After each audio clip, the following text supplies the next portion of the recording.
Donald Trump's longtime personal lawyer Michael Cohen arriving at a federal court today in New York after his office, home, and hotel room were raided by the FBI last week. Inside the courthouse on judge's orders, Cohen's attorney revealed the identity of Cohen's mystery third client. And the name of that client is Sean Hannity, the Fox News host.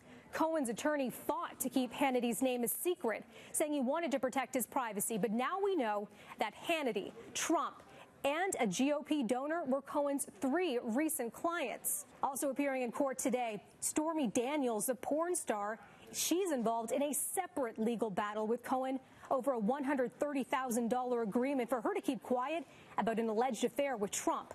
Cohen is reportedly being investigated for potential bank fraud and campaign finance law violations. Did you watch the interview, Mr. President? Did you watch James Comey's interview?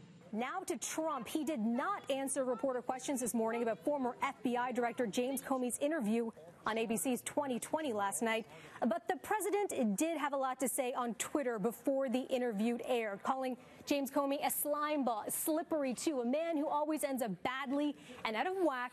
He is not smart, will go down as the worst FBI director in history by far. So those scathing posts come as Comey launches his book tour that's already been punctuated by some damning remarks about Trump. Do you think the Russians have something on Donald Trump? I think it's possible. I don't know. These are more words I never thought I'd utter about a president of the United States, but it's possible. That's stunning. Yeah, it is stunning, and I wish I wasn't saying it, but it's the truth. It always struck me and still strikes me as unlikely, and I would have been able to say with high confidence about any other president I dealt with, but I can't. It's possible. Comey was leading the Russia investigation until he was fired by Trump nearly a year ago. The ex-FBI boss now offering his take on his dismissal, the probe into Hillary Clinton's email practices, and more in his new book, A Higher Loyalty, set for release tomorrow. But it's his criticism about Trump that's dominating headlines.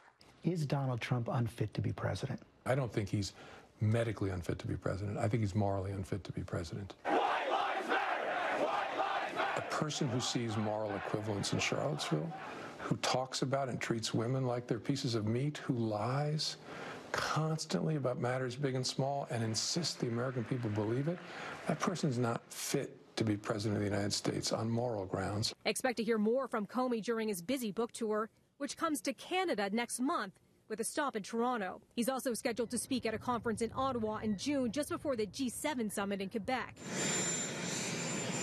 As for Trump, he's spending the next few days in Florida, where he'll host Japan's prime minister, in part to discuss North Korea, ahead of a possible summit between Trump and the regime's leader in May or June.